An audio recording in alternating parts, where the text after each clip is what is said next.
अगर ये आंदोलनकारियों का आपसी टकराव खत्म हो जाए तो परिणाम बहुत जल्दी मिल जाएगा और सुखद परिणाम होगा, निवेशकों के और एजेंट साथियों के पक्ष में होगा। कहते तो सभी हैं, अपने आप को देवता कहते हैं। रावण ने कब माना था कि मैं जो है कुकर्मी हूँ, कंस ने कब माना कि मैं कुकर्मी हूँ, मोदी कहाँ मानता है कि मैं कुकर्मी हूँ। ये देख के भी अनदेखा कर रहे हैं तमाम लोग। नहीं तो सबको पता है 50 करोड़ से ज्यादा लोगों की पीड़ा दिखाई नहीं देती क्या किसी को, जो न्याय की या कुर्सी पर बैठे हुए हैं शासन की पे। क्या वो इतने मूर्ख हैं कि उन्हें पीड़ा दिखाई नहीं देती होगी? 50 करोड़ लोगों की जिंदगी खतरे में है, कितने लाखों लोग आत्महत्या कर चुके हैं, कितने पलायन कर चुके हैं, ये सारे आंकड़े सरकार के ही तो हैं जो हम भी बताते हैं। इस देश में एक क्रांति चाहते हैं कि क्रांति हो, और ठग और बेईमान जो भी हैं जहां भी हैं, चाहे वो न्यायपालिका में बैठे हैं, शासन में बैठे हैं, प्रशासन में बैठे हैं, समाज में बैठे हैं, राजनीतिक पार्टियों में बैठे हैं, या किसी उद्योग या अन्य समूह में बैठे हैं, उन सबका अंत हिंदुस्तान करे। कम से कम सत्तारूढ़ दल को तो हरा लो, पीके को वोट दो, चाहे लालू के बच्चों को दो या कांग्रेस को या जिसको भी दो, लेकिन जो सत्तारूढ़ गठबंधन है वहां, ठग गठबंधन, इसको हरा लो निश्चित रूप से, क्योंकि ये देश के लिए बहुत ज्यादा घातक है। चाहे वो सहारा वाले हों, पीएसीएल वाले हों, रोजवेली वाले हों, साईं प्रसाद वाले हों, कर्म भूमि, कल्पतरु, समृद्धा जीवन, या ये अभी नया नया जो हुआ है सागा ग्रुप वाले, या वो टोगो रिटेल वाले हों, वो देश भर में बहुत हैं, समृद्धा जीवन वाले बहुत हैं देश भर में, सब करोड़ों की संख्या में वो। और ये आदर्श वाले हैं, बहुत ज्यादा हैं, हमारे बाइक बोट वाले हैं, 2 लाख तो फौजी हैं उसमें सब। इन सबके लिए साहब इन अपडेट्स का कोई महत्व नहीं है कि सुप्रीम कोर्ट ने क्या कह दिया, हाई कोर्ट ने क्या कह दिया, प्रधानमंत्री ने क्या कह दिया, कोई और क्या कह रहा है। सबसे बड़ी अपडेट ये है, जो सत्य है, कि सब लोगों को ध्यान बर्ड्स एक्ट पर देना चाहिए। बर्ड्स एक्ट को क्रियान्वित कराने के लिए सबको एक बड़ा आंदोलन इस देश में करना चाहिए, और तारीख को ही करवा देंगे सबका भुगतान। हम तो कह रहे हैं आओ, तो उसी दिन परिणाम आप सबके पक्ष में होगा, और केवल कोई आदेश नहीं, उसी दिन शुरू करवाएंगे भुगतान सबका। भुगतान शुरू तो स्वेच्छा का झगड़ा ही खत्म। नमस्कार, नवजागरण लाइव में आपका स्वागत है। सहारा, पल सहित तमाम जो चिट फंड कंपनियां हैं, उनके करोड़ों निवेशक लगातार संघर्ष कर रहे हैं, और उनकी जो लड़ाई लड़ रही है संस्थाएं, उनमें से एक है ठगी पीड़ित जमाकर्ता परिवार। उसके अध्यक्ष जो हैं वो हमारे साथ हैं, मदन लाल आजाद जी। लगातार ये सड़क से लेके और कोर्ट तक लड़ाई लड़ रहे हैं। क्या लग रहा है सर, जिस तरह से आप लोग पिछले दिनों सुप्रीम कोर्ट आए, सुप्रीम कोर्ट से जंतर मंतर गए, और जंतर मंतर के बाद वो जो तारीख है आगे बढ़ गई, और फिर से अब तारीख आ गई नवंबर में, तो क्या लग रहा है ये आंदोलन आप लोगों का ऐसे चलता रहेगा या कुछ कहीं किसी मोड़ पे पहुंचेगा? देखिए साहब, आंदोलन कभी कोई भी व्यर्थ नहीं जाता है अनुभवी साहब। आंदोलन अगर ये अनवरत चलता रहेगा तो अंजाम इसका सुखद ही होगा, अवश्य पहुंचेगा परिणाम तक। जरूरत केवल इतनी सी है कि इसको जारी रखा जाए किसी भी मूल्य पर, और जो ये आपस के आंदोलनकारियों के जो टकराव हैं, इनके मध्य इन टकरावों को खत्म किया जाए, परिणाम जल्दी प्राप्त करना है तो। अगर ये आंदोलनकारियों का आपसी टकराव खत्म हो जाए तो परिणाम बहुत जल्दी मिल जाएगा, और सुखद परिणाम होगा, निवेशकों के और एजेंट साथियों के पक्ष में होगा। और अगर ये आपसी टकराव खत्म नहीं हुआ तो थोड़ा संघर्ष लंबा होगा सब। और जब ये टकराव करने वाले स्वार्थी किस्म के जो लोग हैं आंदोलनकारियों में घुस गए हैं, जिनके अपने स्वार्थ हैं, उनको एक न एक दिन प्रकृति खत्म कर देगी खुद ब खुद। प्रकृति का अपना न्याय का चक्र होता है एक, कि वो देखती है कि भाई कब तक लोग अपने निजी स्वार्थों में फंसे रह सकते हैं, और जब नहीं उनकी हवस नियंत्रित कर पाते लोग, खुद स्वार्थों में ही फंसे रहते हैं, तो फिर प्रकृति उन सबका विनाश कर देती है साहब। और जो अच्छे लोग होते हैं, जो वास्तविक आंदोलनकारी होते हैं, न्याय चाहते हैं, वो उनको आगे ले आती है। परिणाम फिर भी वही मिलता है, थोड़ा देर से मिलता है, सुखद मिलेगा परिणाम तो निश्चित रूप से। लेकिन हर आंदोलनकारी तो अपने आप को फ्रेश और स्वच्छ बता रहा है, दूसरे को वो बता रहा है कि वो स्वार्थी है। देखिए तो कैसे उनका कौन उसमें से चयन करेगा? पत्रकार साहब ऐसा है, देखिए, समीक्षा जनता को करनी होती है हमेशा। कौन आंदोलनकारी अच्छा है और कौन बुरा है, किसकी नीयत क्या है, ये जनता को समीक्षा करनी चाहिए खुले मन से। कहते तो सभी हैं, अपने आप को देवता कहते हैं। रावण ने कब माना था कि मैं जो है कुकर्मी हूँ, कंस ने कब माना कि मैं कुकर्मी हूँ, मोदी कहाँ मानता है कि मैं कुकर्मी हूँ, कोई भी नहीं मानता। तो इस बात को कोई नहीं मानेगा, लेकिन ये निर्णय जनता को करना होता है अंततः, कि उन कुकर्मियों में और दुष्कर्मियों में या ईमानदार लोगों में क्या अंतर है, कौन ईमानदार है, कौन कुकर्मी है, ये जनता तय करती है। और समय कर देता है साहब, जब जनता तय नहीं कर पाती, जनता किंकरत विमूढ़ रहेगी, या सरल भाषा में कहें तो मतलब दुविधा में फंसी रहेगी, तो फिर समय स्वयं न्याय करता है, वो सिद्ध कर देता है कि कौन सही है कौन गलत है। ऐसा ही इस आंदोलन में भी होगा।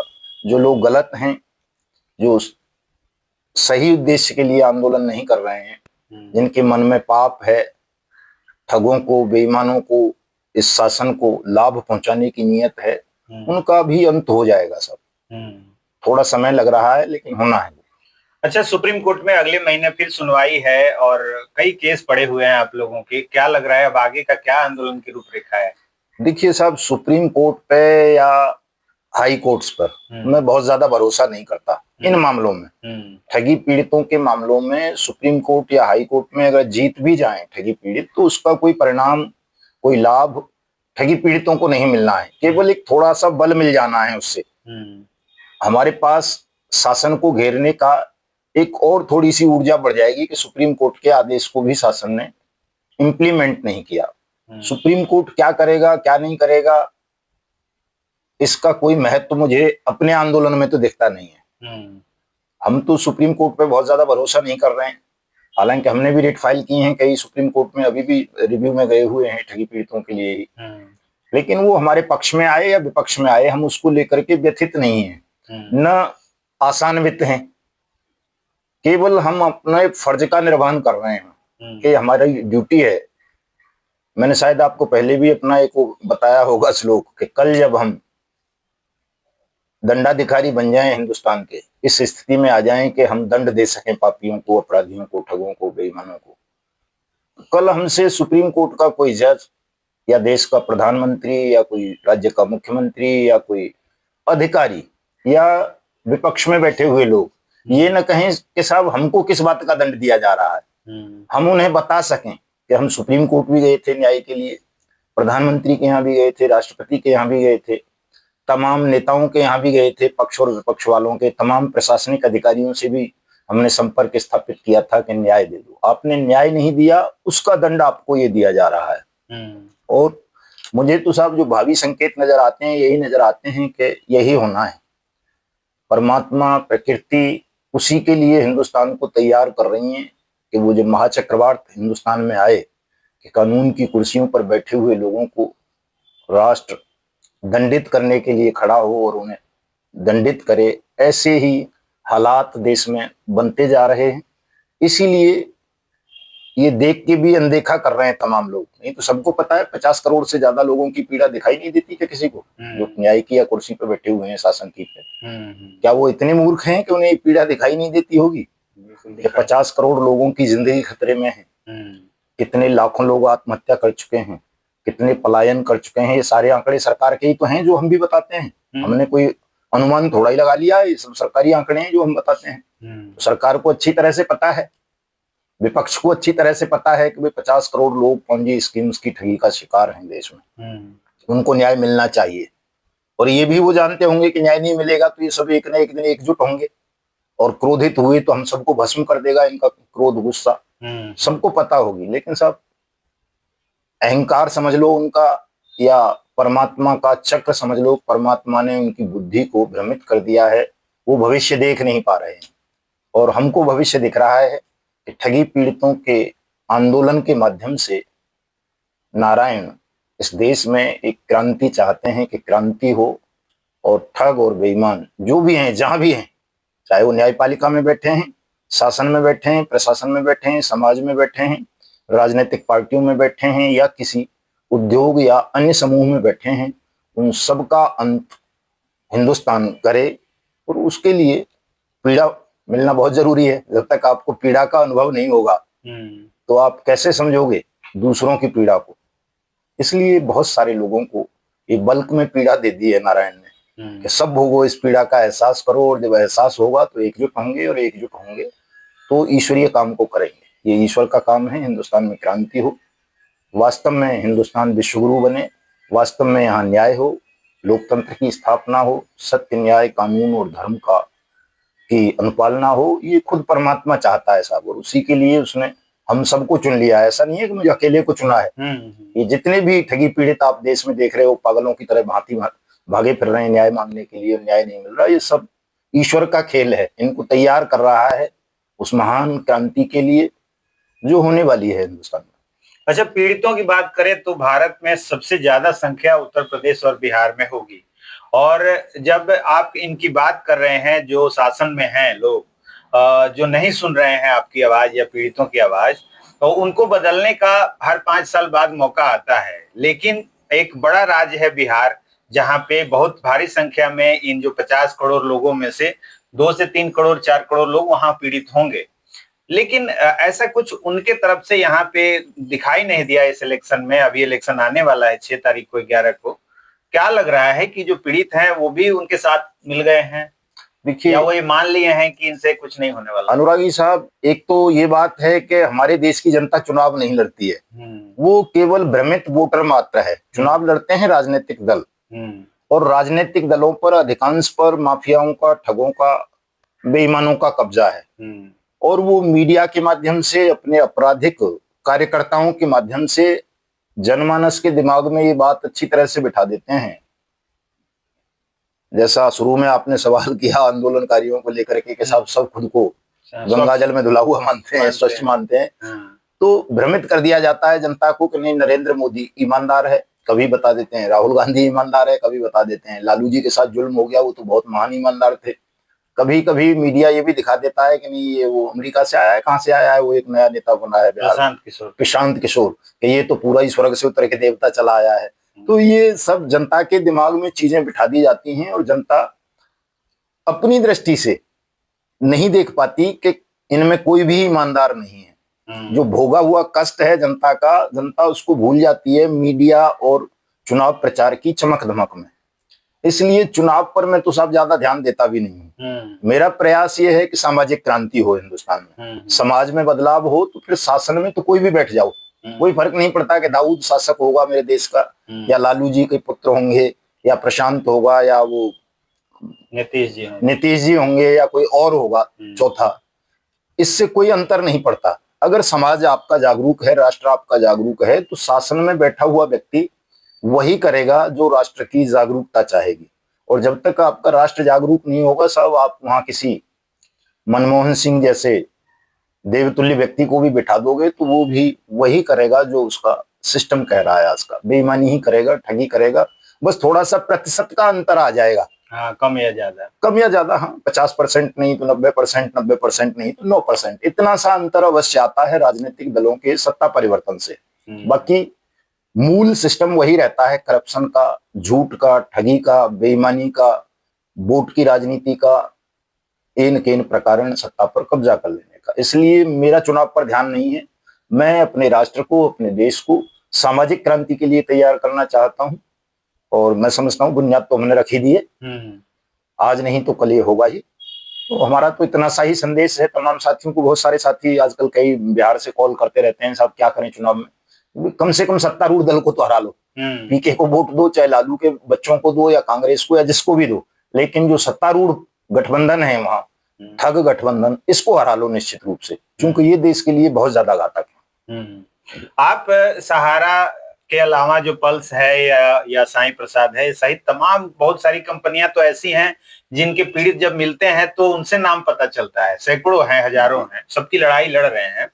हमारे पास पीएससीएल को लेकर लगातार कॉल आते हैं दूर दूर से, बिहार, उत्तर प्रदेश, पंजाब, जहां भी लोग हैं पीड़ित, कि उसमें क्या अपडेट हो रहा है। जो भुगतान हो रही थी, जो 2000 किसी को मिल रहा है, किसी को 4000 मिल रहा है, किसी को कुछ, वो भी अब रुक गया है। तो आपके पास क्या अपडेट है उसको लेके? देखिए, मेरे पास अपडेट ये है अनुरागी साहब, कि जितने भी लोग अपडेट पूछते हैं कि साहब मेरी कंपनी की क्या अपडेट है, मेरी कंपनी की क्या अपडेट है, चाहे वो सहारा वाले हों, पीएससीएल वाले हों, रोजवैली वाले हों, साईं प्रसाद वाले हों, कर्म भूमि, कल्पतरु, समृद्धा जीवन, या ये अभी नया नया जो हुआ है सागा ग्रुप वाले, या वो टोगो रिटेल वाले हों, वो देश भर में बहुत हैं, समृद्धा जीवन वाले बहुत हैं देश भर में, सब करोड़ों की संख्या में वो, और ये आदर्श वाले हैं बहुत ज्यादा हैं, हमारे बाइक बोट वाले हैं 2 लाख तो फौजी हैं उसमें सब। इन सबके लिए साहब इन अपडेट्स का कोई महत्व नहीं है कि सुप्रीम कोर्ट ने क्या कह दिया, हाई कोर्ट ने क्या कह दिया, प्रधानमंत्री ने क्या कह दिया, कोई और क्या कह रहा है। सबसे बड़ी अपडेट ये है, जो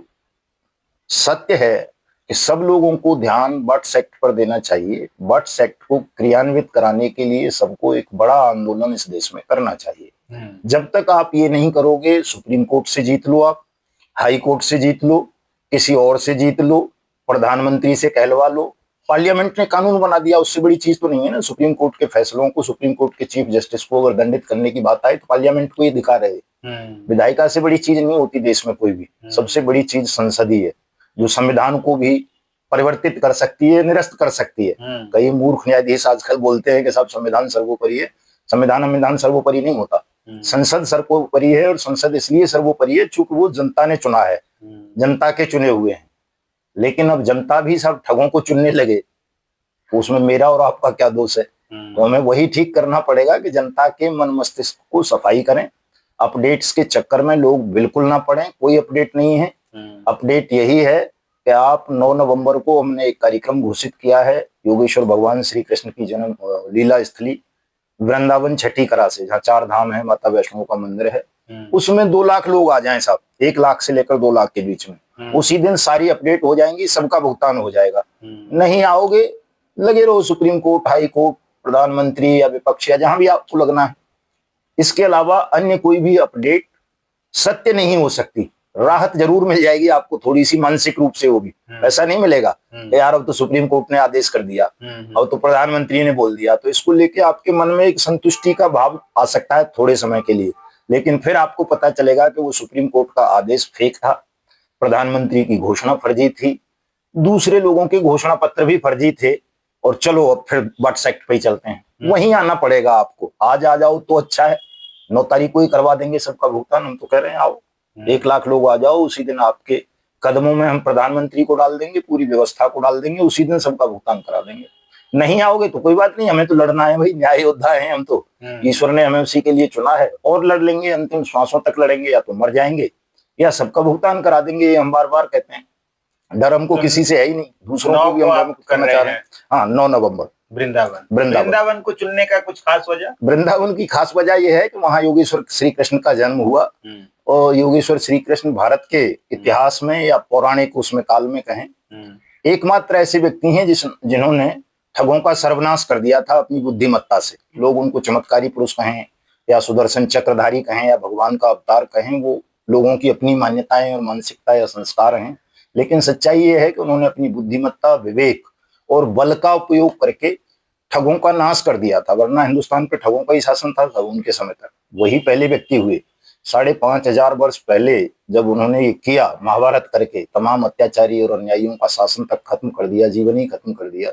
हिंदुस्तान में विधवाएं रह गई थी, बस ये हालत कर दिए थे। ना कोई ब्राह्मण छोड़ा था, न वैश्य, न क्षत्रिय, न शूद्र, सबको मरवा डाला था। चूंकि सब पाप में लिप्त थे, ठगी कर रहे थे, छल करते थे आम जनता के साथ। इसलिए उनकी लीला स्थली को चुनना, ताकि लोगों के दिमाग में वो 5,500 वर्ष पुराना दृश्य याद आए कि किस तरह से एक मामूली ग्वाले ने हिंदुस्तान को ठगमुक्त बेईमान रहित बना दिया था। वो जब दृश्य लोगों के दिमाग में, मन में, मस्तिष्क में आएगा तो एक नई ऊर्जा प्राप्त होगी। और जो वर्तमान शासन है सब, ये दुर्योधन से ज्यादा खतरनाक शासन है। उसमें थोड़ी बहुत नैतिकता थी उस वक्त लोगों में, लेकिन ये तो पूरी तरह से अनैतिक है। ये तो झूठ बोलते हैं, झूठ खाते हैं, झूठ ही बेचते हैं।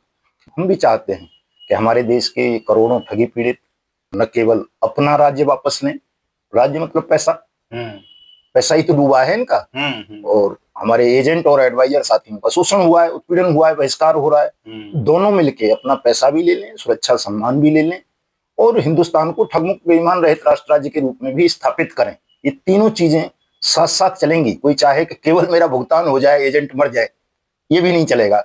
एजेंट सोचे कि यार मैं सुरक्षित हो जाऊं, किसी का पैसा मरता है तो मर जाए, ये भी नहीं चलेगा। और एजेंट और निवेशक दोनों ये सोचें कि हमें सुरक्षा मिल जाए, उनका पैसा मिल जाए, और हिंदुस्तान भाड़ में जाए तो चला जाए, ठगराज करते रहे तो करते रहें, ये भी नहीं होगा। ये तीनों सूत्र आपस में मिले हुए हैं।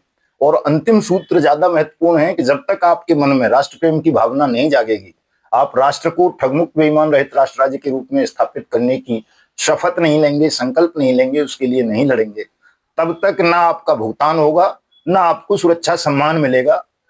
इसलिए मेरी तो तमाम साथियों से ये अपील रहती है, अनुरोध रहता है हमेशा कि भाई राष्ट्र प्रथम रखो, कि हमें सबसे पहले राष्ट्र को मुक्त कराना है। और जब आप राष्ट्र को मुक्त कराने के लिए लड़ोगे तो भुगतान और सुरक्षा और सम्मान, ये तो बहुत छोटी सी मामूली सी चीज है, आपको स्वतः मिल जाएगी। तो इसके लिए लड़ने की आवश्यकता नहीं। अभी जो सरकार सत्ता में है उसके लिए भी राष्ट्र प्रथम है। नहीं, उसके लिए राष्ट्र प्रथम नहीं है, उसके लिए वोट और सत्ता प्रथम है। राष्ट्र को तो निगल गए हैं, वो राष्ट्र छोड़ा कहाँ है। राष्ट्र बड़े राष्ट्रभक्त अपने आप नहीं, बकवास करते हैं, वो राष्ट्रभक्त नहीं है, राष्ट्रद्रोही है। राष्ट्र का मतलब राष्ट्र की जनता से होता है, राष्ट्र की संस्कृति से होता है, राष्ट्र के गौरवशाली इतिहास से होता है, जिसे उन्होंने नष्ट कर दिया है पूरी तरह से। राष्ट्र को तो बांट दिया, कहीं हिंदू मुसलमान कर रहे हो, कहीं भंगी ब्राह्मण कर रहे हो, कहीं हिंदी और अंग्रेजी उर्दू का विवाद पैदा कर रहे हो आप। तो जब भाषाई स्तर पर आपने राष्ट्र को बांट दिया, धार्मिक स्तर पर बांट दिया, जातीय स्तर पर आपने बांट दिया, क्षेत्रीय स्तर पर आपने बांट दिया और डीएनए तक से बांट दिया, तो फिर आप राष्ट्रवादी कैसे हो सकते हो। ये तो पागल से पागल आदमी को भी सोचना चाहिए कि राष्ट्र होता क्या है। राष्ट्र की परिभाषा लोगों को पता नहीं है ना, सब इन्होंने भ्रमित कर रखा है। राष्ट्र कोई सीमाओं में बंधी हुई चीज थोड़ा ही है, कोई मर्यादाओं में बंधी हुई चीज थोड़ा ही है। राष्ट्र तो असीमित होता है, उसकी कोई सीमा नहीं होती। देश और राष्ट्र दोनों अलग अलग कॉन्सेप्ट हैं, अलग अलग चीजें हैं। इन धूर्तों ने क्या किया है कि लोगों के दिमाग में देश को राष्ट्र बना के घुसा दिया है और राष्ट्र को देश बना के घुसा दिया है। राष्ट्र की कोई भौगोलिक सीमाएं नहीं हुआ करती। देश की भौगोलिक सीमाएं होती हैं कि भाई यहाँ चीन से मिला हुआ है, या पाकिस्तान से, या लंका से, या वहां से। राष्ट्र तो असीमित चीज है। तो जब आपने राष्ट्र को ही तोड़ दिया तो आप राष्ट्रवादी नहीं हो, ये देशभक्त भी नहीं है। लोगों के दिमाग में जो कंफ्यूजन चलता है, ये देशभक्त भी नहीं है। 2 लाख से ज्यादा सैनिक ठगी का शिकार बने हैं। अगर राष्ट्र देशभक्त भी होते तो सैनिकों को कम से कम शिकार नहीं बनने देते। 1250 सैनिकों ने आत्महत्या की है ठगी का शिकार बन जाने के कारण। चीन ने दुनिया भर की जमीनें हमारी कब्जा ली हैं, और उसको बेचारे को क्या नाम है, वो कौन चुक क्या है जो जेल में भेज दिया, सोनम वांगचुक, मुझे तो नाम भी नहीं आता उसका। कल तक इन्हीं का भक्त था, राष्ट्रवादी था वो पक्का। लेकिन जैसे ही उसने कहा कि साहब पता नहीं कितने हजार किलोमीटर जमीनें बताता है वो चीन ने कब्जा ली है लद्दाख की, तब से वो इनकी नजरों में देशद्रोही हो गया। उसको उठा के जेल में ठूस दिया, इनकी एनएसए लगा के। बिल्कुल, कुल मिला के अब जो भुगतान है या पीड़ितों का न्याय है, ये अब भगवान भरोसे हो गया। नहीं, भगवान भरोसे नहीं है। भगवान ने सबका भुगतान, सुरक्षा, सम्मान निश्चित कर रखा है, तय कर रखा है।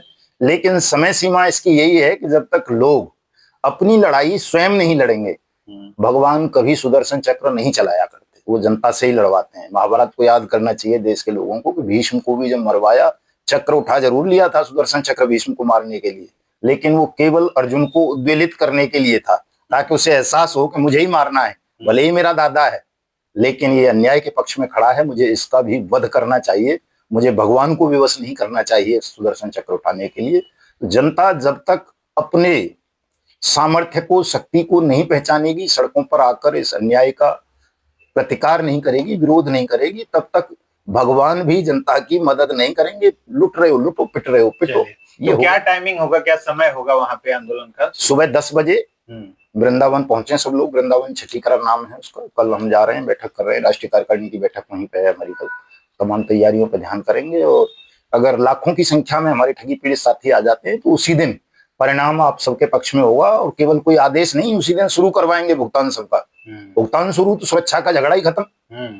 और अगर नहीं हो सका, साथी नहीं आएंगे, तो 15 तक पदयात्रा करनी है, सब संसद आएंगे। शायद 5 दिन में लोगों के अंदर का देवत्व, मनुष्यत्व जाग जाए, और वो 15 नवंबर तक देखें कि भाई मदन लाल जी और उनके साथी पदयात्रा कर रहे हैं, छाले डाल रहे हैं पैरों में दिल्ली के लिए, तो शायद दिल्ली आ जाए। तो 15 नवंबर को संसद खाली करा लेंगे इन गिद्धों से। हालांकि कुछ साथी कह रहे हैं साहब ताला डालेंगे संसद पे, ताला नहीं डालेंगे, संसद तो हमारी है, इनकी थोड़ा ही है। इनको तो हमने ही तो बिठाया है। संसद की सफाई करेंगे, सब पवित्र करेंगे संसद को, और संसद के शुद्धिकरण करके, पवित्रीकरण करके संसद से ही सबका भुगतान कराएंगे 15 नवंबर को। तमाम साथियों को मैं अपील करता हूँ सब आए ज्यादा से ज्यादा संख्या में, बिना किसी डर के। साथ डरे नहीं किसी से, जैसा मोदी है, अमित शाह है, लोया बना देगा हमारा, किसी का लोया नहीं बना पाएंगे। मैं हमेशा कहता हूँ, नाखून भी नहीं कटने दूंगा किसी का। चलिए, तो ये थे मदन लाल आजाद जी, जिन्होंने बताया कि ये जो आंदोलन है 9 नवंबर को वो वृंदावन में है, और वृंदावन में आप सब पहुंचे और एक मजबूत उपस्थिति वहां पे दर्ज कराएं, ताकि सरकार के कानों तक ये आवाज पहुंचे और जो भुगतान का रास्ता हो वो क्लियर हो सके। आगे जो भी अपडेट होगा हम बताते रहेंगे, बने रहिए नवजागरण लाइव। बहुत बहुत धन्यवाद। धन्यवाद आपका भी बहुत बहुत।